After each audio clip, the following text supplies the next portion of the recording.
Bonjour et bienvenue sur Swim Smart, le podcast qui t'aide à reprendre le contrôle de ta natation, de ton apprentissage, mais dans ta vraie vie. Moi c'est Théo, coach de natation, éducateur sportif et passionné de sport d'endurance. Aujourd'hui c'est un nouvel épisode de la série Vos questions, le format où je réponds directement à ce que tu m'envoies chaque semaine. Alors si toi aussi tu veux poser une question, tu peux le faire. Il y a plein de façons de le faire sur swimsmart.fr, sur Instagram, sur Threads, sur Facebook ou tout simplement par mail. Et cette fois, c'est une question que j'ai reçue sur Instagram. Vous êtes plusieurs à me l'avoir envoyée et c'est en lien directement avec le plan d'entraînement du mois d'octobre. Alors je te rappelle que c'est la communauté qui a choisi le thème du plan, que c'est les coulées. Et il est toujours téléchargeable. Dès que tu t'inscris au brief Swim Smart, tu le reçois. Et la question, c'est la suivante. Comment gérer la respiration pendant une culbute ?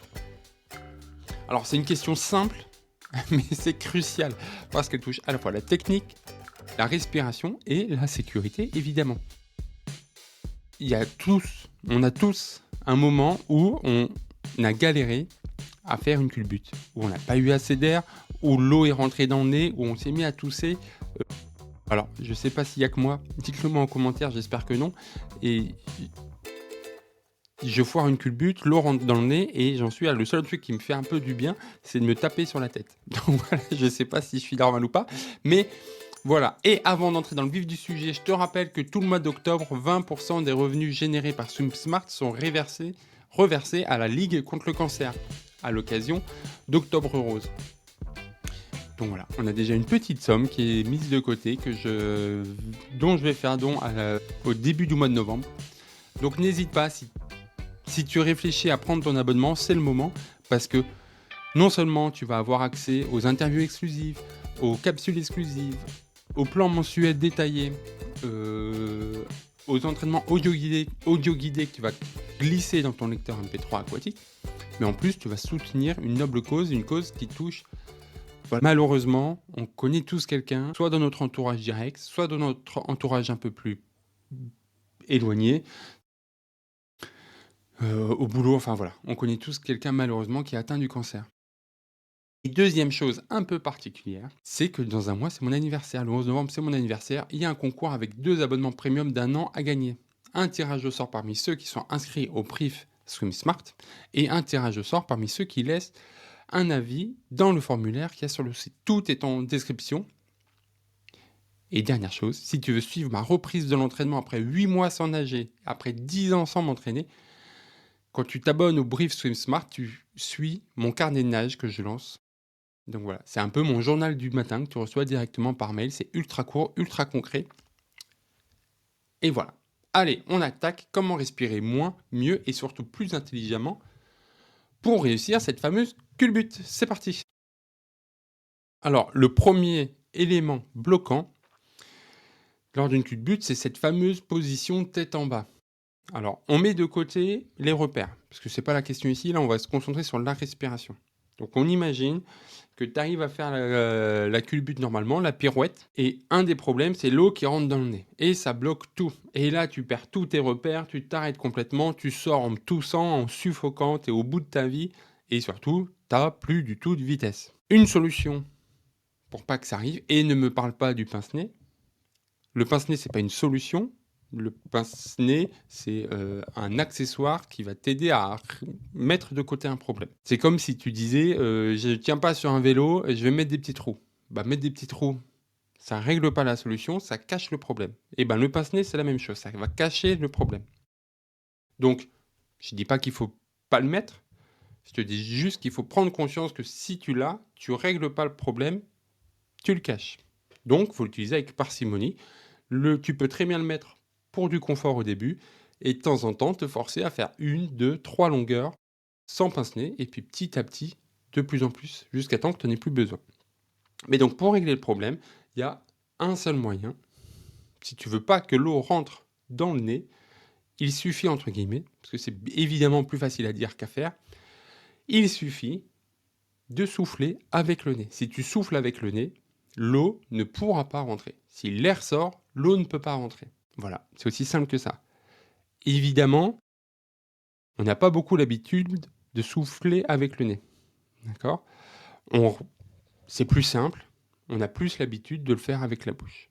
Donc, il va falloir s'entraîner à ça. Il va falloir que tu fasses des longueurs où tu souffles avec le nez. Alors attention, parce qu'avec le nez, on a tendance à souffler plus fort et du coup à souffler moins longtemps. Et ça va faire des blocages sur la deuxième partie, sur le problème d'après. Donc pour s'entraîner à souffler avec le nez, il n'y a pas de mystère, hein. Tu te concentres à nager en soufflant avec le nez, mais c'est que la première étape. Il faut non seulement que tu t'entraînes à souffler avec le nez, mais aussi que tu t'entraînes à alterner, à varier. Je dis tout le temps qu'il faut varier, c'est valable pour ça aussi.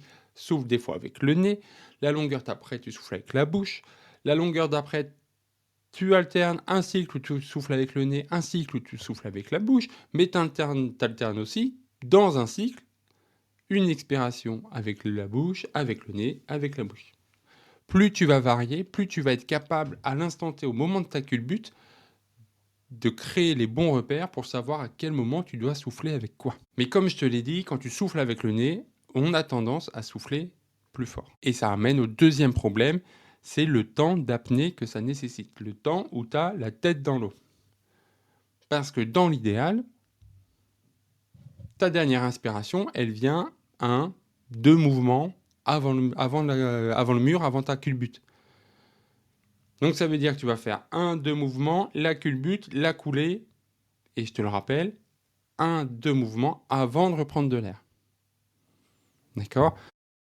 Rapidement, si tu sais pas pourquoi, j'en ai déjà parlé dans les épisodes d'avant, mais c'est parce que dès que tu vas prendre de l'air, tu vas beaucoup perdre en vitesse, tu vas abîmer ton alignement, et que du coup, on va essayer de le retarder au maximum. Mais voilà, ça te fait beaucoup de temps. Donc il faut que tu t'entraînes à ça. Il va falloir t'entraîner à gérer ton expiration. D'accord? C'est pour ça qu'on fait des exercices 3 temps, 5 temps, 7 temps, 9 temps par 25 mètres.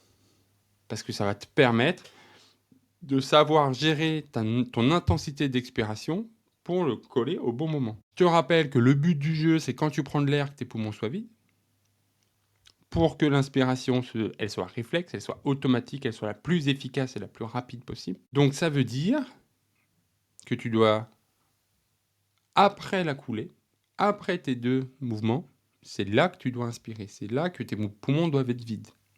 Mais tu as tout le temps où tu vas faire tes 2 mouvements avant le mur, tu vas faire la culbute, tu vas faire la coulée, tu vas le faire les 2 mouvements, c'est pendant tout ce temps-là où tu vas devoir expirer. Et si en plus tu as le problème d'avoir l'eau qui rentre dans le nez, au moment de la culbute, il va en plus falloir que tu passes par une expiration nasale.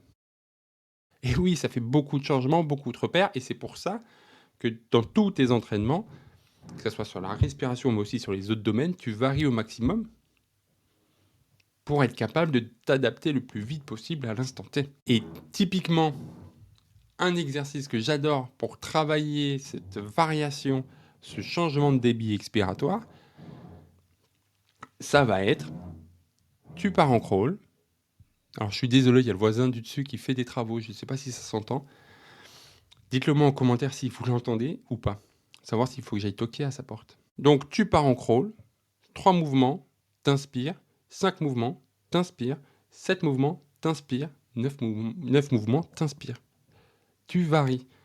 Comme ça, à tout moment, tu vas devoir changer ton expiration, tu vas devoir changer ton débit. Et en plus, tu peux même faire le petit kiff de dire, quand c'est 3 et 9 par exemple, j'expire avec le nez, quand c'est 5 et 7 avec la bouche. Ou des changements comme ça. Bref, il faut que tu joues avec tous les facteurs que tu peux varier. Plus tu vas prendre toi le contrôle dans tes variations, plus tu vas kiffer ta séance, plus tu y auras un côté ludique. Alors je dis pas que c'est l'éclate totale, hein. Tu vas pas te bidonner, tu vas pas avoir mal au ventre à force de rire. Mais voilà, c'est tous ces petits facteurs sur lesquels tu as du pouvoir, sur lesquels tu as un contrôle.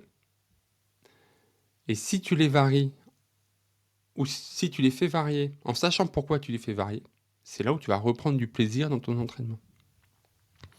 Donc, tu t'entraînes à alterner expiration nasale et expiration buccale, en faisant attention à l'intensité et au débit expiratoire que tu mets dans ton expiration, par le nez notamment, et tu t'entraînes à alterner, à faire varier ton nombre de cycles avant une inspiration. Parce que c'est ça le but du jeu, un des buts du jeu en tout cas. Quand je te les fais varier ou quand je te dis que c'est bien de les faire varier, c'est pas juste pour te faire chier à compter jusqu'à 7, à retenir ta respiration. Non. C'est pour que, imagine que tu arrives en crawl, tu prends ton inspiration, tu fais ton mouvement, tu fais ta culbute, et là tu fais une super coulée. Il faut que tu sois capable d'ajuster, d'adapter ton débit expiratoire si tu vas loin, pour pas que tu sois à court et que tu bloques une bonne coulée. Ça sert à ça, ça sert à te... Et l'inverse aussi, hein. Si tu foires complètement ta coulée, que tu puisses adapter ton cycle, ton débit expiratoire, pour pouvoir inspirer au bon moment, expirer au bon moment de la bonne intensité. Et pour tout ça, en plus de tout ça, quand tu arrives à faire tout ça, tu vas avoir des petits détails qui vont tout changer dans ta culbute. Le relâchement. Beaucoup de nageurs se crispent juste avant le mur. T'es stressé, t'as le mur qui arrive, t'es en train de penser à ta culbute, en train de te dire tiens, faut que je mette mon ton poitrine, faut que j'expire, faut que je passe en une expiration nasale, faut que je fasse ça, faut que je fasse ça, faut que je sois gainé, faut que je passe aux ondulations, tout et tout et tout, et naturellement tu te crispes. Surtout si ça te stresse un peu, surtout si t'as un peu peur de ce moment-là. Et malheureusement, plus tu es tendu, plus ton besoin d'air va vite arriver. Donc il faut que tu penses à souffler, pense à être détendu. Alors, c'est toujours difficile d'être détendu quand on pense être détendu. Et voilà. Et c'est un des critères qui montre que tu vas progresser aussi. Et quel est ton niveau de tension à un moment que tu travailles, à un moment de friction. Attention, je t'incite pas à fumer un joint avant ton entraînement. C'est pas ce que je dis. D'accord. Par contre, nage relâché, relâche les épaules, laisse-toi glisser tranquillement. L'autre petit détail, il est un peu contre-intuitif. Tu peux essayer, alors ça marche pas tout le temps, mais j'ai des nageurs à qui ça a beaucoup aidé, des nageurs que j'accompagne, à qui j'ai donné cette astuce et qui m'ont dit ça change tout, d'autres qui m'ont dit bah non, c'est de la merde que tu m'as dit. Donc c'est à toi de piocher, comme tout ce que je te dis, tu testes, tu pioches, et après tu adaptes en fonction de ce que toi tu ressens. Certains de mes nageurs ont eu un déclic quand je leur ai dit ta dernière inspiration, ne fais pas la plus grande inspiration possible. Fais une inspiration courte, naturelle. Parce que j'ai remarqué au fil du temps et au fil du mois où je nage aussi, que si ma dernière inspiration, j'ai fait une grande inspiration en mode... Alors, je ne sais pas du tout ce que ça donne en podcast, ce genre de bruit. Mais ça crée des tensions. Et ça va totalement à l'encontre du premier point. Et j'ai l'impression qu'on garde moins longtemps son air quand on fait une grande inspiration. Donc, à tester. Quelque chose que j'aime beaucoup faire pour pouvoir mettre en place tous ces changements, pour pouvoir mettre en place toutes ces variétés, c'est l'expiration fractionnée. J'en ai déjà parlé, mais n'hésite pas à t'entraîner, à faire tes expirations, ne pas les faire continues, mais les faire en saccadé. D'accord ? Ça va te permettre de t'aider toi à varier, à prendre le contrôle du débit expiratoire. Et puis c'est aussi plus facile si tu veux passer de souffler par la bouche à souffler par le nez, s'il y a cette petite coupure et tout.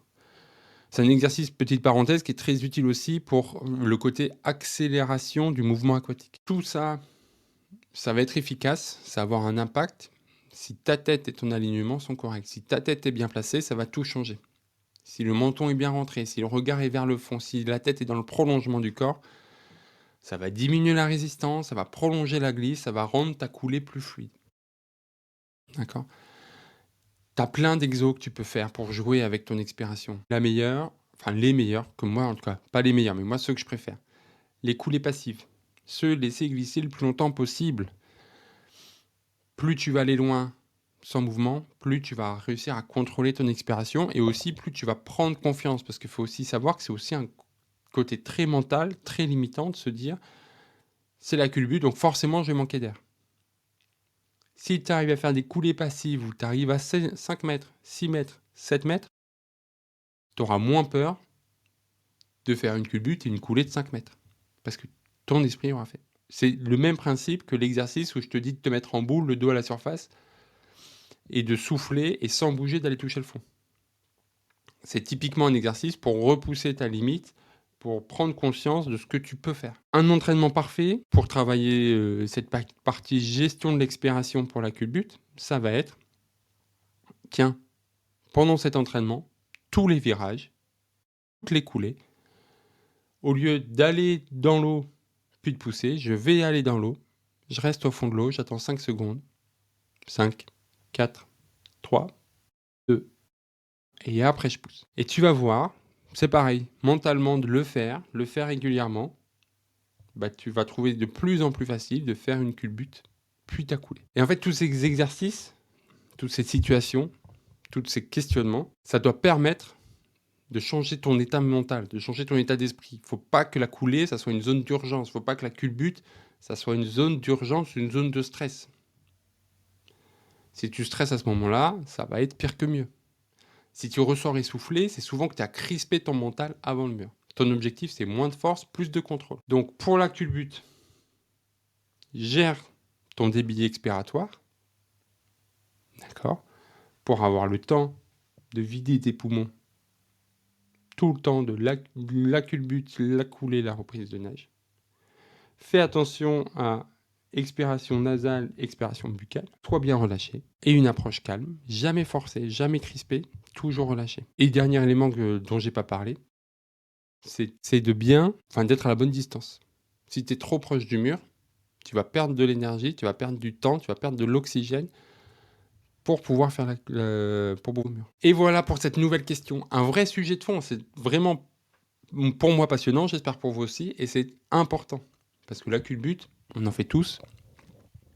C'est stylé quand on l'a bien faite, mais ça peut être complètement foiré si on place mal son expiration, si on place mal son inspiration, et si on est dans le mauvais état d'esprit, excuse-moi pour la fin. Donc, si cet épisode t'a aidé, pense à me le dire. Tu peux laisser ton avis directement sur swimsmart.fr, m'écrire sur Instagram, Threads, par email, sur Facebook, poser ta propre question. S'il y a une question que tu as en tête depuis longtemps, un exercice que tu comprends pas, un truc que tu n'arrives pas à faire, pose ta question. Si toi tu te la poses, quelqu'un d'autre se la pose. C'est obligé. C'est grâce à vos messages que je choisis les thèmes, que je les développe et que je peux t'aider à progresser là où tu bloques vraiment. Et n'oublie pas, tout le mois d'octobre, 20% des revenus SwimSmart sont reversés à la Ligue contre le cancer pour Octobre Rose. Merci à Nadia, merci à Laurent, merci à Martine, merci à Mathilde, merci à Léa, qui tout ce mois-ci permettent de mettre un petit peu de côté et faire un petit don pour la Ligue contre le cancer. Et je te rappelle que le 11 novembre, c'est mon anniversaire, j'ai un an de plus et il y a un concours avec 2 abonnements premium d'1 an à gagner. Pour participer, il suffit soit d'être inscrit au Priv SwimSmart, il y aura un tirage au sort parmi tous les inscrits, soit d'avoir laissé ton avis sur le formulaire qui est en lien. Et si tu veux me suivre au quotidien dans ma reprise de l'entraînement après 8 mois sans nager, dans le Priv SwimSmart, il y a le carnet de nage. C'est un mail du matin, c'est court, c'est sincère. Ma promesse avec ça, déjà, pendant mon premier café du matin, je l'écris et je l'envoie. Ça te donne une idée un peu la taille que ça va faire. Je te l'envoie que si j'ai quelque chose à dire, quelque chose de concret. Et je te partage mes sensations, mes galères, mes réussites, mes progrès, comment je vais planifier, qu'est-ce que je vais faire comme exercice, qu'est-ce que je vais travailler, quelles sont les sensations que j'ai eues. Au bout de combien de mètres je vais avoir mal aux épaules, parce que évidemment ça va arriver et je vais dire je suis dégoûté parce que maintenant après 400 mètres j'ai mal aux épaules et je me demande ce que je fais là. Enfin voilà. Tout ça c'est le carnet de nage. Merci d'avoir écouté cet épisode de vos questions. Si tu veux soutenir SwimSmart, le meilleur moyen c'est de partager l'épisode, de laisser ton avis et surtout de t'abonner à SwimSmart Premium pour aller encore plus loin dans ta progression. À très vite et surtout, nage intelligemment. Salut!